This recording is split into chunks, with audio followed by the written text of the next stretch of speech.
இந்த படம் கீழ்வெண்மணியில் 44 பேர் உயிருடன் எரிக்கப்பட்ட சம்பவத்தை அடிப்படையாக கொண்டு உருவான திரைப்படம் ஆகும். இந்த படத்தின் சில காட்சிகளை தொகுத்து ஒரு சிறிய இசையை உருவாக்க படத்தின் தயாரிப்பாளர் யுவனிடம் கேட்டுக்கொண்டார். யுவனும் அதுபோலவே படத்திலிருந்து சில காட்சிகளுடன் ஒரு இசையை அமைத்து கொடுத்துள்ளார். அது தயாரிப்பாளருக்கு மிகவும் பிடித்து போகவே படத்திற்கு இசையமைக்கும் பொறுப்பும் யுவனுக்கு வழங்கப்பட்டுள்ளது. இதுதான் தமிழ் சினிமாக்களுக்கு முதலில் அறிமுகமான ட்ரெய்லர்.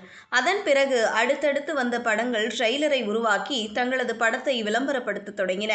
2000ஆம் ஆண்டுக்கு பின்னர் டிஜிட்டல் தொழில்நுட்பத்தின் வளர்ச்சி, சமூக ஊடகங்களின் வளர்ச்சி, யூடியூப், ஃபேஸ்புக், இன்ஸ்டாகிராம், ட்விட்டர் போன்ற சமூக ஊடகங்களில் ஆதிக்கம் ட்ரெய்லர் கலாச்சாரத்தை புரட்சிகரமான முறையில் மாற்றின. தற்போது ஒரு படத்திற்கு ஃபர்ஸ்ட் லுக் போஸ்டர் தொடங்கி அனைத்தும் சமூக ஊடக வலைதளங்களில் வெளியிடப்படுகிறது. படத்தின் ட்ரெய்லர் வெளியீட்டு விழாக்கள் பிரம்மாண்டமான முறையில் நடத்தப்படுகின்றன.